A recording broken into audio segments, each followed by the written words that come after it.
sekali, yang cerdas, terus berkreasi, berkarya, mengawal peradaban negeri ini dalam studi ilmu-ilmu keislaman dan naturas. Tentu yang pertama saya ingin mengapresiasi pada Gus Baha, komitmen dan keistiqomahan beliau menjaga tafsir dalam perspektif fikih. Kalau tadi Mas Soleh membagi dua bidang keahlian Gus Baha, bidang tafsir dan bidang fikih, kalau saya jadi satu, Mas Soleh, yaitu keahlian tafsir dalam pendekatan atau perspektif fikih. Juga apresiasi saya kepada Gus Abdul Aziz Jazuli, sosok muda yang luar biasa, yang betul-betul komitmen dan memiliki keistiqomahan yang luar biasa dalam studi aturos Hasanah abad pertengahan dengan pendekatan historis atau sejarah peradaban Islam. Dan ini sebuah keahlian yang tidak dimiliki oleh semua orang. Banyak master atau doktor dalam sejarah peradaban Islam, tetapi berputar dalam sebuah pengetahuan tanpa menyentuh akar sejarah peradaban Islam itu sendiri. Nah, saya menemukan pada sosok Gus Aziz yang betul-betul dalam sejarah peradaban Islam itu dibangun atas dasar akar yang kokoh dan kuat. Kemudian terkait dengan keterlibatan saya dalam podcast ini, sebenarnya saya sangat berat, agak dipaksa oleh Mas Yusuf saya.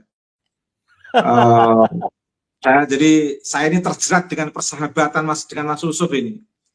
Kalau tidak terjerat dengan persahabatan dengan Mas Yusuf ini, mungkin saya nggak mau ini Mas Yusuf. Karena dalam kondisi apapun, istilah akademiknya itu Gus Baha itu memiliki relasi historis sama saya. Apakah Gus Baha gimana nih panca kakinya? Ini Gus Baha kata Dr. Soleh katanya keponakan Anda Kiai, itu bagaimana nih sebetulnya? Saya yang paling ilmiah dengan menyebut istilah memiliki ikatan relasi historis, Mas Yusuf. Nah, jadi istilah yang paling tepat, Gus Baha itu memiliki relasi ikatan historis yang sangat kuat sama saya, sehingga sebenarnya mengapa saya nggak mau podcast di malam ini, karena khawatir saya itu terbawa perasaan, bukan membela Gus Aziz, tapi malah menghakimi Gus Aziz. Karena perasaan saya itu secara historis ke Gus Baha, jujur saja. Tetapi saya mengikuti jejak Gus Aziz, semuanya itu kita lakukan karena mencintai ilmu pengetahuan. Itu bagian daripada kekhasan kita sebagai umat Nabi Muhammad SAW. Sehingga kalau saya boleh berpesan untuk diri sendiri, saya akan membahasakan dalam sebuah kalimat, usikum wa nafsi bitaqwallah faqad fazal muttaqun faqad fazar rasikhuna bil ilmi wattuqa. Jadi betapa mahalnya sebuah ilmu pengetahuan itu. Karena inilah saya mencoba menafsirkan keterjeratan saya dengan Mas Yusuf secara ilmiah, sehingga saya tidak merasa terbebani, terpaksa dalam podcast ini, karena happy endingnya adalah ilmu pengetahuan. Happy endingnya adalah ilmu pengetahuan. Yang jelas tadi sudah disinggung oleh Mas Soleh, menarik. Berpengetahuan itu harus mesti bernalar, atau membaca itu mesti harus berpikir, atau kuat dalam literasi itu harus mesti kuat dalam filtrasi. Artinya apa? Kekuatan seseorang di dalam membaca kitab tanpa di situ ada banyak pengetahuan hasanah dari isi kitab, kalau tidak diiringi dengan cara bernalar tentu akan sangat berat. Bisa-bisa terbawa perasaan dengan pengetahuan yang ada di dalam kitab itu, sehingga tidak bisa membawa pengetahuan kitab untuk beranjak dalam ruang pembebasan dan pencerahan. Hal yang sama juga begitu, membaca tanpa berpikir itu tidak akan bisa beranjak menuju pembebasan dan pencerahan. Hal yang sama, kekuatan literasi meskipun itu sudah sangat luar biasa, apalagi di era digital, teknologi informasi yang luar biasa ini, hampir-hampir jenjang akademik, master, doktor maupun profesor, itu hampir-hampir secara universal itu belum bisa mengejar kekuatan literasi seseorang. Makanya mengapa banyak profesor, banyak dokter yang tidak banyak berani bicara secara publik, karena takut salah. Itulah mengapa banyak orang yang tidak mau jadi profesor, karena khawatir terbebani kalau ngomong. Tidak mau meneruskan jenjang dokternya, karena khawatir terbebani kalau ngomong, khawatir salah nanti dikira nggak pantas jadi dokter. Atau kalau jadi profesor, takut kalau salah sehingga terbebani. Masa profesor salah, kan jadi problem. Beda kalau orang-orang bebas dengan kekuatan literasi, dia mengedepankan indrawinya maupun rasionalitasnya dengan literatur itu sendiri. Hal yang sama dalam konteks ruang sosial, jenjang sosial dalam konteks tokoh agama maupun tokoh masyarakat, itu pun pada akhirnya juga tidak bisa mengejar kekuatan literasi seseorang. Bahkan dengan kekuatan literasi seseorang, orang itu bisa menembus, melampaui ketokohan keagamaan maupun melampaui ketokohan di bidang sosial.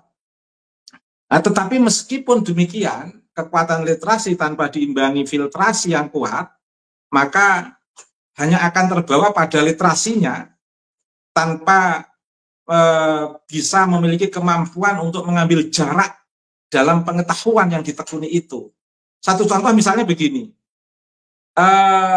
banyak karya di abad 9 dan sesudahnya tentang Ba'alwi. Dalam literatur itu banyak ditemukan, dalam khasanah banyak ditemukan, dalam bacaan banyak ditemukan. Tetapi karena tidak bernalar, karena tidak berpikir atau tidak berfiltrasi, sehingga tidak tahu bahwa 1000 karya itu sebenarnya tidak berarti apa-apa, tidak bisa untuk merekayasa karya abad 3 sampai abad 9. Jadi karya pada abad 9 sampai sesudahnya itu tidak akan bisa merekayasa karya atau hasanah abad 3, 4, 5, 6, 7, 8. Tapi bagi orang yang berhenti pada pengetahuan, berhenti pada pembaca, berhenti pada literasi, tidak mau bernalar, berpikir, dan berfiltrasi, itu akan merasa hebat. Wah, dapat 1000 referensi, apalagi jurnal semuanya. Tetapi semuanya setelah abad 9. Pertanyaannya, apa artinya karya abad 9 untuk merekayasa hasanah, keilmuan, turos, sejarah peradaban di abad 3, 4, 5, 6, 7, 8. Tentu tidak akan ada artinya apa-apa. Ini pentingnya bernalar, berpikir, dan berliterasi itu. Berfiltrasi maksud saya. Makanya kita penting untuk adil sejak dalam pikiran dan perbuatan. Nah, adil dalam pikiran, sejak dalam pikiran dan perbuatan. Saya teringat pesan Pramudia Anantatur. Saya mengutip beliau karena dalam konteks mengambil hikmah. Karena mengambil hikmah dari siapapun boleh. Hudil hikmah walau min abdi habasin. Jadi kita penting untuk adil sejak dalam pikiran dan perbuatan. Dan yang paling menarik Mas Yusuf, sebenarnya saya juga pernah mendengarkan di kesempatan yang tidak sengaja, Gus Baha itu sebenarnya juga selalu mengutip Ibnu Khaldun terkait dengan fitrah sosial itu, Mas Yusuf. Tentu Gus Baha juga banyak menemukan teori-teori Ibnu Khaldun di Muqaddimah. Nah, saya mendapatkan satu konsep teoritik dari Muqaddimah Ibnu Khaldun, Mas, terkait dengan Waqi' al-Umran al-Bashari. realitas sejarah peradaban manusia itu sebuah keniscayaan yang tidak bisa dibendung, tidak bisa direkayasa, mesti akan berjalan realitas sejarah peradaban manusia itu. Wakil umran al-Bashari. Karenanya apa yang dikatakan oleh Gus Aziz itu adalah bagian daripada wakil umran al-Bashari yang tidak bisa dibendung, yang tidak bisa direkayasa oleh pengetahuan, dan akan ketemu dalam konteks orang yang mau bernalar, tidak bisa direkayasa dengan bacaan, dan akan ketemu ketika orang mau berpikir, dan tidak bisa direkayasa dengan kekuatan literasi, dan akan ketemu ketika orang melakukan filtrasi.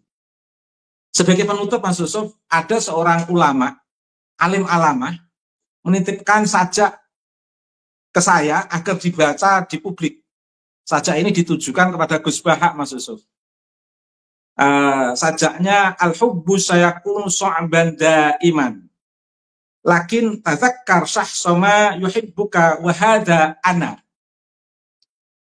Cinta itu akan selalu menemukan rintangan dan tantangan, tetapi ingatlah seseorang yang lebih mencintaimu, itulah saya.